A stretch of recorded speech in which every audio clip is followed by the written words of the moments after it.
Jail ಭರೋ ರಾಜಕಾರಣ ವಿಶೇಷ ಕಾರ್ಯಕ್ರಮಕ್ಕೆ ಮತ್ತೊಮ್ಮೆ ತಮಗೆಲ್ಲ ಸ್ವಾಗತ. ಬಹುತೇಕ ನಾವು ಚರ್ಚೆಯ ಕೊನೆ ಹಂತವನ್ನು ತಲುಪಿದ್ವಿ. ಬನ್ನಿ, ನಾನು ಚರ್ಚೆಯನ್ನು ಮುಂದುವರಿಸ್ತಾ ಇದ್ದೀನಿ. ಬಸವರಾಜ ಹೊರಟ್ಟಿಯವರ ಜೊತೆಗೆ. ಹೊರಟ್ಟಿಯವರೇ, ನಾವು ಮೂಲ ವಿಷಯನ ಬಿಟ್ಟು ಬೇರೆ ಬೇರೆ ಕಡೆ ಹೋದ್ವಿ.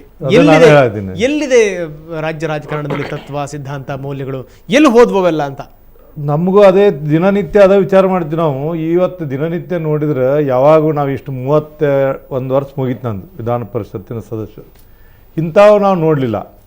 ಈಗ ಯಾಕಂದ್ರೆ ಇವರು ಹೆಂಗೆ ಬೇಕಂಗೆ ಮನಸ್ಸಿಗೆ ಬಂದದ್ದ ಮಾಡುವಂಥದ್ದು ಹೋದ್ರೆ ಮುಂದೆ ಏನಾಗ್ತಿದೆ, ಒಂದು ಸರ್ಕಾರ, ಒಬ್ಬ ಮಂತ್ರಿ ಜವಾಬ್ದಾರಿ ಏನು ಅನ್ನೋದನ್ನು ತಿಳ್ಕೊಳ್ಳಾರ್ದಷ್ಟು ಇವರು ಅದಾರಂದ್ರೆ ನಮಗೆ ಒಂಥರ ಏನಂದ್ರೆ ಬೇಸರ ಅನ್ನಿಸ್ತಿದೆ. ಯಾವುದೇ ಒಂದಿರಲಿ, ಸಾರ್ವಜನಿಕ ಜೀವನದಲ್ಲಿ ಬಂದಾಗ ನಮ್ಮ ಸರ್ಕಾರಕ್ಕೆ ನಾವು ಮಾಡಿದಾಗ, ನಮಗೆ ಅಧಿಕಾರ ಕೊಟ್ಟಾಗ, ಅಧಿಕಾರವನ್ನು ಯಾರ ಸಲ ಬಳಸಬೇಕನ್ನೋ ಜನರ ಸಲ ಕೆಲಸ ಮಾಡಬೇಕು ಬಿಟ್ಟು ಬರೀ ಸ್ವಂತ ತಮ್ಮ ಕೆಲಸಕ್ಕೆ ಮಾಡಿಕೊಂಡು ತಮ್ಮ ಸಂಬಂಧ ಮಾಡಿ ಈ ರೀತಿ ಪರಿಸ್ಥಿತಿ ಉಳಿದ್ರೆ ಅರ್ಥ ಏನಿದೆ? ಏನೇನೋ ಮಾಡಿ ಎಲ್ಲ ಹೋಗಿ ಇದ್ರಾಗ ಹೋಗೋದು ಅರ್ಥ ಏನಿದೆ ನನಗೆ ಅರ್ಥ ಆಗೋದು. ಇವತ್ತು ಹೊರಟ್ಟಿಯವರು ಇವರು ಸಿಕ್ಕ ಕಡೆ ಎಲ್ಲ ಕೈ ಹಾಕ್ಬಿಟ್ಟು ಈಗ ಸಿಕ್ಕಾಕೊಂಡ್ಬಿಟ್ಟು ಕಂಡ್ಕೊಂಡವ್ರ ಮೇಲೆಲ್ಲ ಕೂಡ ಏನ್ ಜವಾಬ್ದಾರಿನ ಇದು? ಅಲ್ಲಲ್ಲ, ಈಗ ನಾ ಏನಂತಿದ್ದೀನಿ, ಹಿಂದೆಲ್ಲ ಇದು ರಾಮಕೃಷ್ಣ ಹೆಗಡೆ ಅವ್ರ ಟೆಲಿಫೋನ್ 1 ನಿಮಿಷ ರಾಜೀನಾಮೆ ಹೋಗೋದ್ಬಿಟ್ರು. ಇವಾಗ ನೀವು ಅಶೋಕನ ಮೇಲೆ FIR ಆಯಿತು.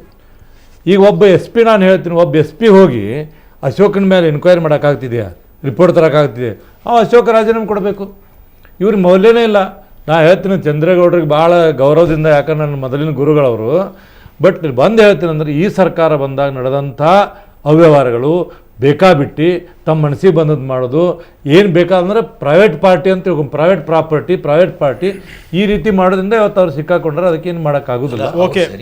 ಓಕೆ ಅಲ್ಲಲ್ಲ sir, please hear me. One sentence I will add. ಹೇಳಿ. In Kanimoli's case, Supreme Court asked the CBI, for 7 months she is kept inside. Do you want to keep her inside for 7 years ಅಂತ ಕೇಳಿದ್ರು. Do you want to keep her inside 7 years? Is this the way of the investigation? Central Bureau of Investigation began its investigation program right from 1941. ಅಲ್ಲಲ್ಲ, ತಪ್ಪು ಅಂತ ಹೇಳಿದ್ವಿ ನಾವು. ತಪ್ಪು ಮಾಡಿದ್ರೆ ನಾವೇನು ಅವ್ರಿಗೇನು ಶಬಾಸಿಗೆ ಅನ್ನಂಗಿಲ್ಲ.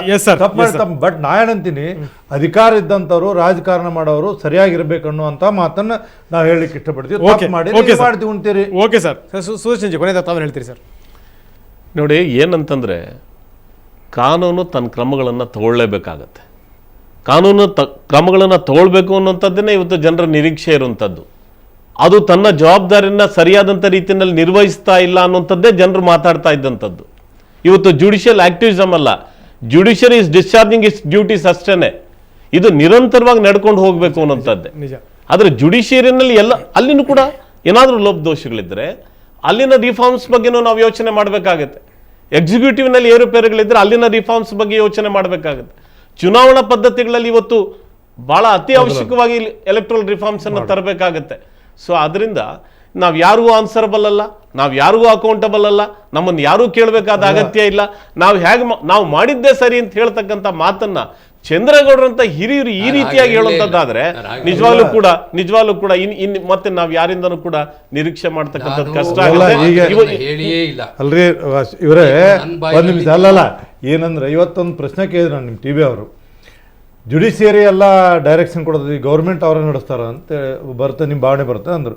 ನಾ ಹೇಳಿದೆ, ಯಾವಾಗ ಕೋರ್ಟ್ಗಳ ಆದೇಶ ಕೊಡ್ತಾವ, ಆ ಆದೇಶಗಳನ್ನು ನೀವು ಸರಿಯಾಗಿ ಪಾಲಿಸಲಿಲ್ಲ ಅಂದ್ರೆ ತಪ್ಪು ಮಾಡ್ತೀರಿ ಅನ್ನೋದನ್ನ ಹೇಳ್ಬೇಕಾಗುತ್ತೆ. ನಿಜ. ಚಂದ್ರಗೌಡ್ರೆ, ಕೊನೆಯದಾಗಿ ತುಂಬ ಸಂಕ್ಷಿಪ್ತವಾಗಿ ಏನು ಹೇಳ್ತೀರಿ ಸರ್? ಸಂಕ್ಷಿಪ್ತವಾಗಿಯೂ ಅಷ್ಟೇ, ವಿಸ್ತಾರವಾಗಿಯೂ ಅಷ್ಟೇ ನಾನು ಹೇಳೋದು, ಎಲ್ಲರೂ ಒಪ್ಕೊಳ್ಳುವಂಥ ವ್ಯವಸ್ಥೆಯಲ್ಲಿ ಸಂಪೂರ್ಣ ಬದಲಾವಣೆ ಆಗಬೇಕು.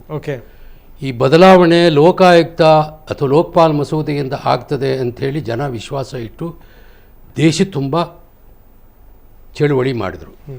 ಇವತ್ತು ಕರ್ನಾಟಕದಲ್ಲಿ ನಡೀತಾ ಇರತಕ್ಕಂಥದ್ದು section 13 of the anti corruption act, not Lokayukta report.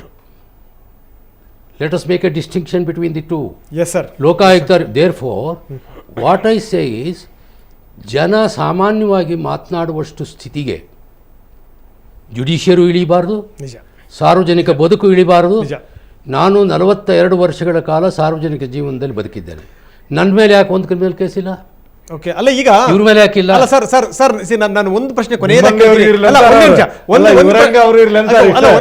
ಕೊನೆಯದಾಗಿ ಕೇಳ್ತೀನಿ. ನೀವು ಕೊಟ್ಟಿರುವಂಥ ಸ್ಟೇಟ್ಮೆಂಟ್ ಏನಾದರೂ ನಿಮಗೆ ವಾಪಸ್ ತಿರುಗುಬಾಣ ಆಯಿತು ಅಂತಂದ್ರೆ ನೀವು ಕೂಡ ಒಳಗಡೆ ಹೋಗ್ಬಿಡ್ತೀರೇನೋ ಅಂತ? ಪರವಾಗಿಲ್ಲ, ನಮಗೇನು ಸಂಕಟ ಇಲ್ಲ. ಜನತಂತ್ರದಲ್ಲಿ ನಾವೇ ಒಪ್ಪಿ ಮೆಚ್ಚಿ ಕೊಟ್ಟಿರ್ತಕ್ಕಂಥ ಸಂವಿಧಾನದ ಇದೆಯಲ್ಲ, ಅದರ ವಿರುದ್ಧ ನಾವೇನಾದರೂ ನಡವಳಿಕೆ ಮಾಡ್ಕೊಂಡ್ರೆ ನನ್ನ ಹಕ್ಕುಗಳನ್ನು ಬಿಟ್ಟು ಜೈಲಿಗೆ ಹೋಗಿ ನಾನು ತಯಾರಾಗಿದ್ದೇನೆ. Yes sir. ಸೊ ಇಲ್ಲಿ ತನಕ ಬಂದ್ಬಿಟ್ಟು ಸಾಕಷ್ಟು ಮಾತಾಡಿದ್ರಿ ಡಿ ಬಿ ಚಂದ್ರೇಗೌಡರೇ, ಬಸವರಾಜ ಹೊರಟ್ಟಿ ಅವರೇ, ಸುದರ್ಶನ್ ಅವರೇ, ತಮ್ಮವ್ರಿಗೂ ಕೂಡ ಧನ್ಯವಾದಗಳು ಸರ್.